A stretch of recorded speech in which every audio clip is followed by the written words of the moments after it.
So I'm in the piazza in Covent Garden trying to find those perfect shards of light shining through the pillars in the afternoon sun. Think I found a good composition here. So f3.5, 1,000th of a second, and there's a gentleman just smoking a cigarette just walking into the scene now. This should make for a nice shot.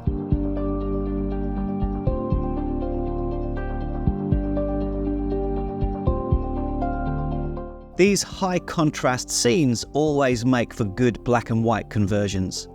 So for about a year now, I've been using the Hasselblad X2D camera for street photography, street portraiture, and cityscapes. Now, the first time I used this camera, I can remember thinking to myself, oh God, every other camera that I use from now on is going to feel utterly inferior in comparison. Even my beloved Sony Alpha cameras, because image quality simply cannot compete with the X2D. Sony's highest resolution camera, the A7CR, even this has a 39 megapixel deficit against the Hasselblad. And I know megapixels isn't everything, but I've discovered that with this camera, it kind of is. When you take a photograph with 100 megapixels of resolution, you start to think about compositions within a composition. Let me show you what I mean. So just across the road is one of the most impressive buildings in London. It's called Freemasons Hall. And as an architectural photograph, this would be impressive on its own. But if we think in terms of how far we can crop in with a 100 megapixel sensor, we come to realize there is more than one composition to be found in a single frame. Here's that magnificent building facade with lanterns and pillars.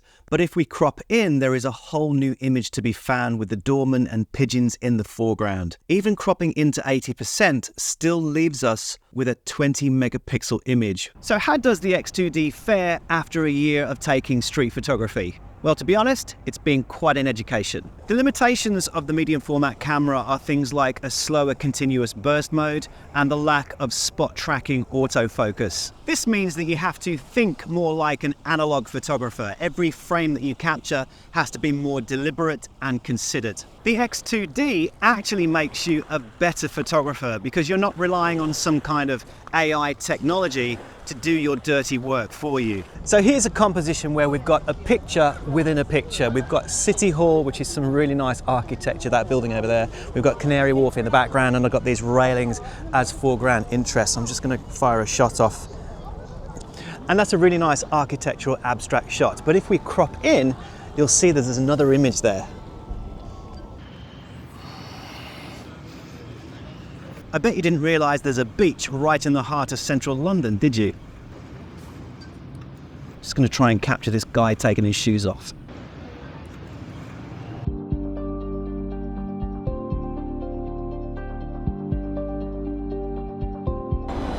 They say taking street photography during the middle of the day in the middle of a street is not ideal. I beg to differ. It's all about where you position the sun to your subject matter. For this particular shot, I need people facing that away. So this is the lens I'll be using, the 75p, and the camera settings are 1,000th of a second, ISO 64, and the f-stop is f3.4, which is as low as this lens goes.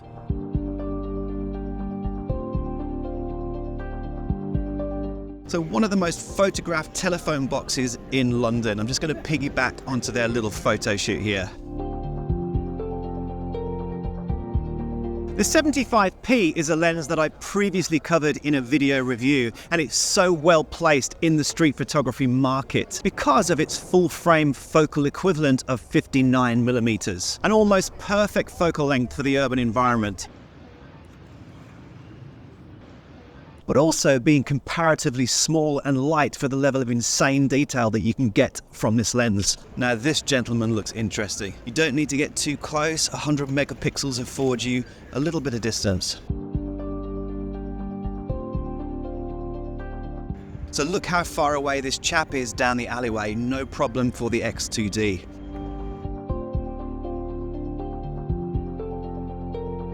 This portrait session from last year shows the quality of noise control from the sensor at ISO 1600. Some glorious afternoon sun to work with now.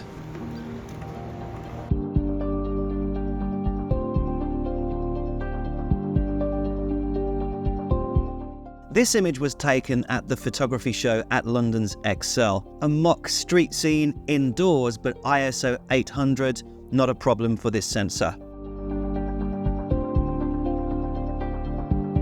I was also fortunate enough to trial Hasselblad's other portable lens, the 28p, which kind of blew me away. Attaching such a small, compact lens onto a massive sensor like the X2D made me think that this camera could remain in my bag at all times as a kind of high-end point-and-shoot camera.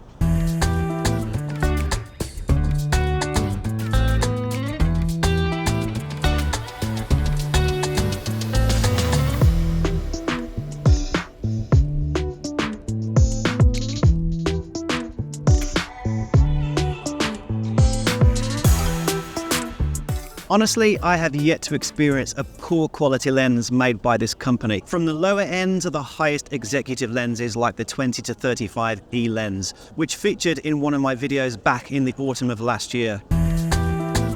Capturing this image from a moving glass elevator was challenging and very rewarding.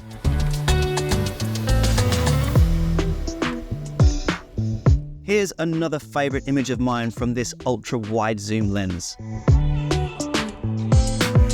I would say not the most ideal lens for street photography because of its size and weight, but my God, can this thing perform. So I'm shooting wide open now at 20mm. Ultra wide angle photography is my happy place. It's the most challenging. You can't hide behind shallow depth of field or blurry backgrounds. You have to put the work in to the composition. So I'm on the streets of Edinburgh at this famous shop front.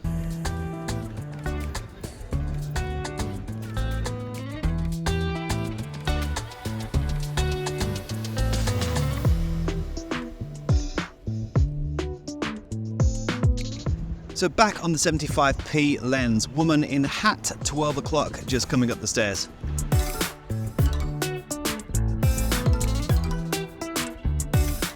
Here's a street performer on the Royal Mile in Edinburgh. Nice beard, should edit up nicely.